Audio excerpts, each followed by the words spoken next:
तो आज हम इस वीडियो में Aditya Birla fashion retail limited इस कंपनी के बारे में देखेंगे। तो कंपनी का कंसोलिडेटेड फाइनेंशियल रिजल्ट अभी हमें Q4 का मार्च 31, 2022 का अनाउंसमेंट होते हुए देखने को मिला है। तो उसके बारे में हम इस वीडियो में फुल इन्फॉर्मेशन देखने वाले हैं।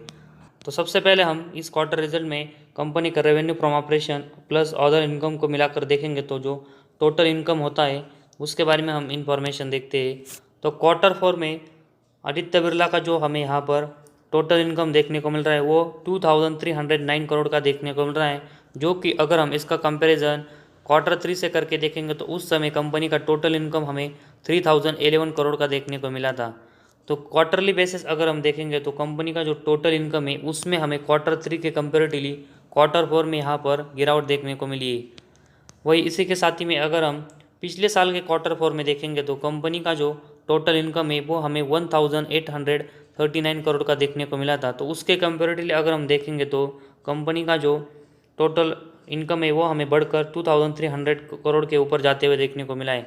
तो जो एक्सपेक्टेशन थी कंपनी का जो टोटल इनकम को लेकर वो हमें यहाँ पर बहुत ही कम देखने को मिली थी, लेकिन एक्सपेक्टेशन से बढ़कर हमें कंपनी का टोटल इनकम यहाँ पर देखने को मिल रहा है। तो इसी वजह से जो एक्सपेक्टेशन को यहाँ पर हमें ये टोटल इनकम बीट करते हुए देखने को मिल रहा है और 2300 करोड़ से भी ज़्यादा देखने को मिल रहा है इस Q4 में। तो उसी की वजह से एक पॉजिटिव न्यूज़ हमें यहाँ पर कंपनी के बिजनेस के लिए देखने को मिल रही है और साथ ही में कंपनी के शेयर होल्डर के लिए यहाँ पर देखने को मिल रही है। तो कंपनी का जो Q4 का टोटल इनकम है उसमें हमें क्वार्टरली बेसिस ज़रूर यहाँ पर गिरावट देखने को मिल रही है, लेकिन जिस तरह कंपनी का Q4 का जो टोटल इनकम है वो हमें एक्सपेक्टेशन से ज़्यादा आते हुए देखने को मिल रहा है।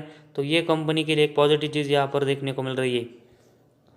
तो कंपनी का जो टोटल इनकम है उसमें से हम एक्सपेंस और जो बाकी के टैक्सेस है उसको यहाँ पर कट करके देखेंगे तो कंपनी का जो नेट प्रॉफिट आता है तो उसके बारे में अगर हम देखेंगे तो नेट प्रॉफिट आफ्टर टैक्स ये कंपनी का हमें यहाँ पर 31 करोड़ का आते हुए देखने को मिला है।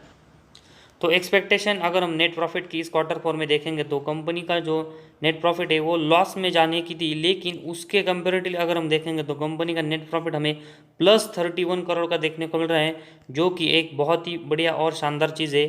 तो इस Q4 का जो नेट प्रॉफिट है 31 करोड़ का उसका कंपैरिजन हम उसका कंपैरिजन हम Q3 से करके देखेंगे तो Q3 में कंपनी का नेट प्रॉफिट 196 करोड़ का था।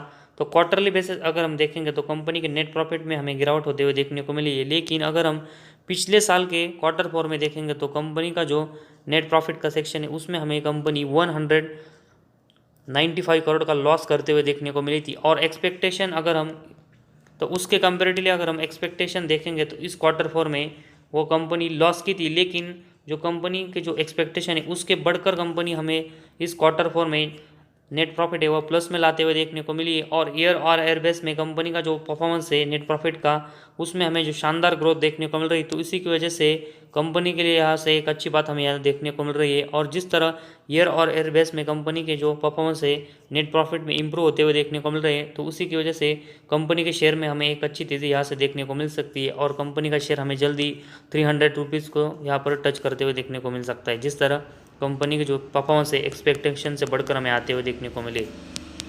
इसके बाद अगर हम अर्निंग पर शेयर के बारे में देखेंगे तो तो अर्निंग पर शेयर हमें इस Q4 में 0.47 देखने को मिला है। उसके कंपेरेटिवली अगर हम Q3 में देखेंगे तो EPS 2.03 था। तो EPS हमें क्वार्टरली बेसिस यहाँ पर गिरते हुए देखने को मिल रहा है, लेकिन एक्सपेक्टेशन से रिलेटेड अगर हम देखेंगे तो उससे बढ़कर कंपनी का EPS हमें देखने को मिल रहा है। तो एक्सपेक्टेशन अगर हम देखेंगे तो EPS लॉस में जाने की थी, लेकिन उसके कंपेरेटिवली यहाँ पर पॉजिटिव देखने को मिल रहा है। तो इसी वजह से क्वार्टरली बेसिस गिरावट होने के बावजूद कंपनी की EPS हमें अच्छा देखने को मिल रहा है। वही अगर हम पिछले साल के Q4 में देखेंगे तो कंपनी का EPS हमें -1.57 देखने को मिला था, जो कि अभी हमें बढ़कर 0.47 प्लस में आते हुए देखने को मिला है। तो कंपनी का EPS भी अगर हम देखेंगे तो EPS में हमें क्वार्टरली बेसिस ज़रूर गिरावट देखने को मिल रही है, लेकिन एक्सपेक्टेशन से रिलेटेड अगर हम देखेंगे तो इसको बीट कर कंपनी का जो EPS है उसमें हमें अच्छी ग्रोथ इस Q4 में देखने को मिल रही है।